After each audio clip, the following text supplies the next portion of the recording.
افتح الشارع يا قناه من سرايا سرايا حد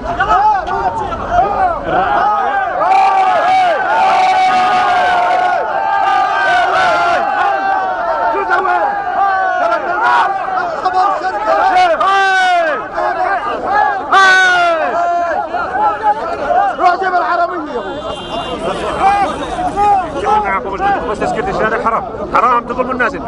طيب الضابط هذا يا حكم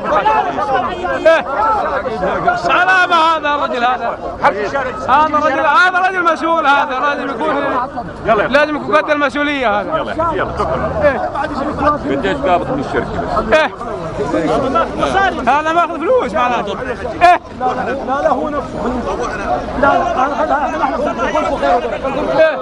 ما ينفع عنها النجم هذا خليك واقفين خليه بالشمس خليه بالشمس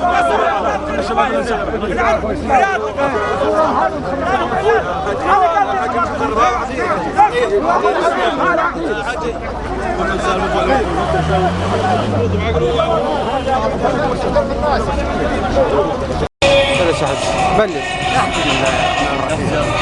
ياسين دكتور المتقاعد من شركة مناجم الفوزات من المتقاعدين.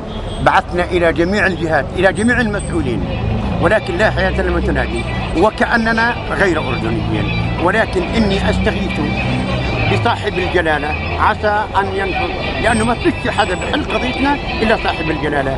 فبقول مولاي ما غيرك من الناس سنرجيه ويا فزعة المظيوم لا جب مجالي همني بقلبي حل مولاي واخفيه همني زعزع راسيات الجبالي ولولا الرجاء مولاي والله لبديه وصيح وازعزع هبوب الشمالي ومار الامل هون على القلب ما فيه ويا فرج الشدات ارفق بحالي واستخر لي صالحات المعاني ابو عبد الله ابو حسين هو ذخرتي وراس مالي ومالي ترى غير اللي دوم اناديه وليستمع ربا عليه اتكالي كلو مالي وباعوا اراضيه وحطوا اموالنا في بنوكم عوالي.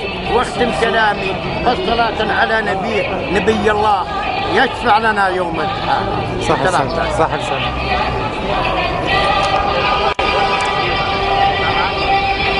الله يسلمك حبيبي.